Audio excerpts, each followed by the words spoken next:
Не время для героизма. Показ короткометражного документального фильма с таким названием прошел во Владикавказе. Его зрителями стали студенты Северо-Остинского госуниверситета, где и проходило мероприятие. Фильм снят молодой гвардией. Картина рассказывает о 6 детях, проявивших свой героизм в разных ситуациях.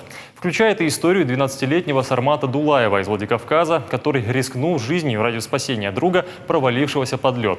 Идея фильма принадлежит Денису Давыдову, председателю Координационного совета молодой гвардии, режиссер Алана Цхавребова. Для нее это первый подобный опыт.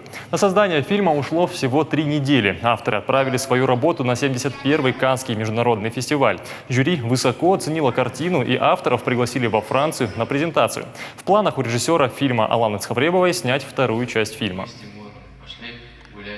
Почему такое название? Это название провокационное, да, может быть, на первый взгляд, но все дети как один подчеркивают то, что в тот момент, когда бывает абсолютно не время для героизма, в этот героизм и случается.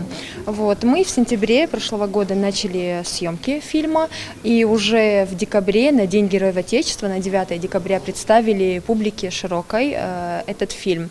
Мало кого оставил фильм равнодушный, и это самая для нас лучшая оценка.